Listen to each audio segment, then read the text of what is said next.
Every fasting myth explained. You open the fridge, stare inside, and close it again. Your stomach growls, your brain protests, and every instinct whispers the same word, eat.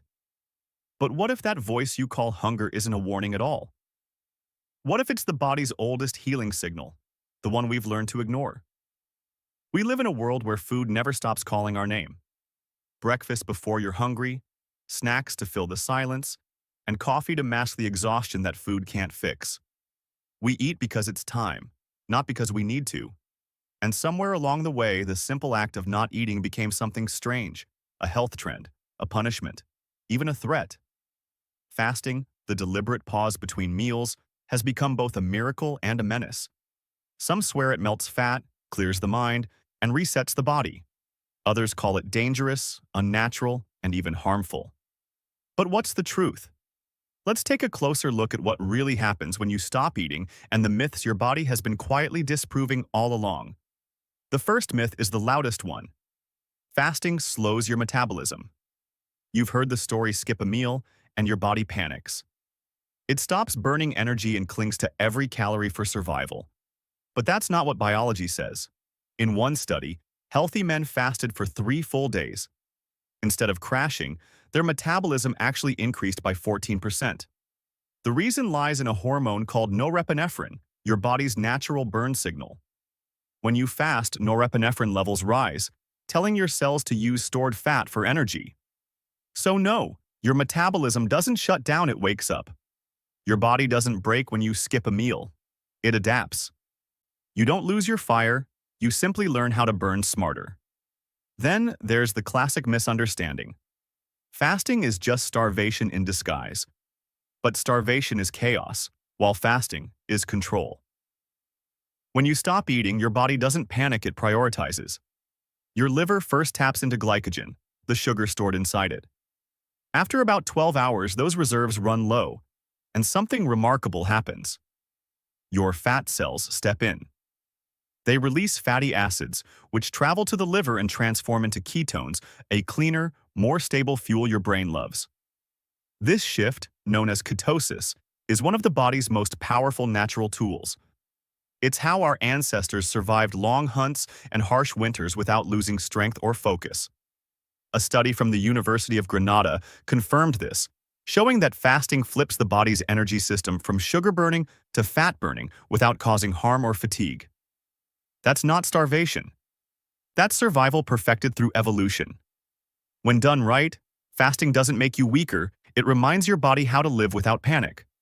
Another fear insists that fasting eats away your muscles. But again, biology tells a different story. During the first day of fasting, your body relies mostly on glycogen and fat. By the second, it begins protecting muscle by increasing growth hormone, sometimes up to 5 times higher than normal.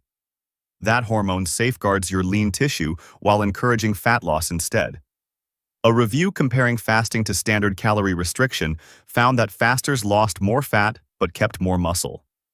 And when resistance training was added to the mix, muscle preservation became even stronger. Your body isn't eating itself, it's reorganizing energy, saving what's essential and burning what's spare. People often claim that fasting drains your energy. And yes, in the beginning, it can. Those first few hours are foggy, your body still expects sugar, still waiting for its usual fix.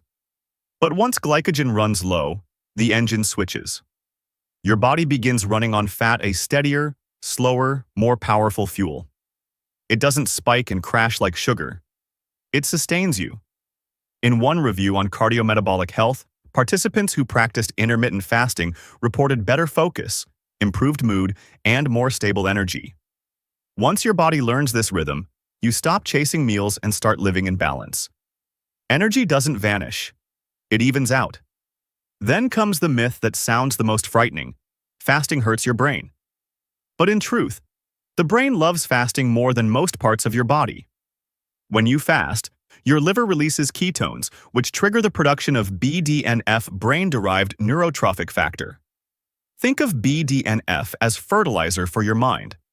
It helps your neurons grow stronger, form new connections, and repair old ones. In several studies, people with early cognitive decline showed improved memory and sharper thinking after just 6 weeks of intermittent fasting. That's also why ketogenic diets, which mimic fasting, are used to help patients with severe epilepsy and are now being studied as a possible therapy for Alzheimer's disease. When food disappears, your brain doesn't starve. It rewires itself. A common concern is that fasting causes nutrient deficiencies. But that only happens when you break your fast the wrong way. Fasting isn't about eating less, it's about eating better in the time you have. If your meals include real food protein, vegetables, fiber, vitamins, and minerals, your nutrient levels remain stable. Studies comparing intermittent fasting to standard diets found no drop in essential vitamins or minerals when nutrition was balanced. Skipping breakfast won't make you sick. Living on sugar and snacks will.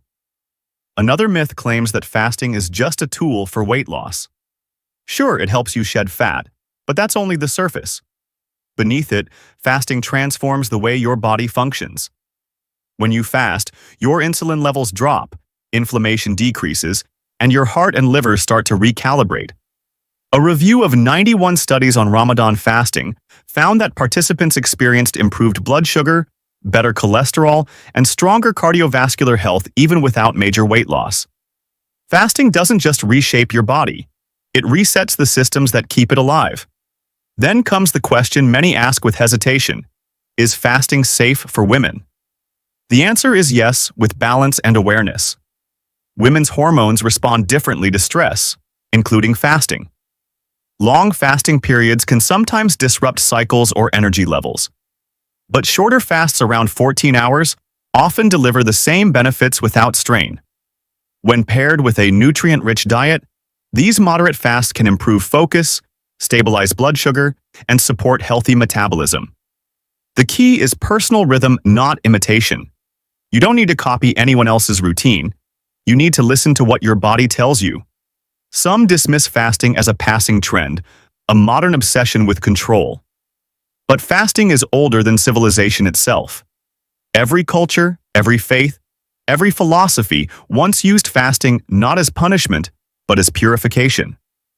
Buddhist monks, Greek philosophers, prophets, they all practiced it to think clearer, feel lighter, and reconnect with the natural rhythm of life.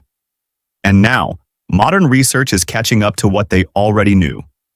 The body functions best when it's not constantly digesting. Fasting isn't rebellion against food. It's rhythm, the balance between nourishment and rest. And yes, there's still the myth that fasting is bad for your heart. But controlled studies say the opposite. When practiced properly, fasting improves cholesterol ratios, lowers triglycerides, and reduces blood pressure. It gives your cardiovascular system time to rest and repair, instead of constantly processing the flood of nutrients modern diets deliver. As long as you stay hydrated and eat real food afterward, your heart doesn't weaken. It grows stronger. So, what remains once the myths fall away? Only the truth, quiet, simple, and ancient. Fasting isn't magic, it's maintenance.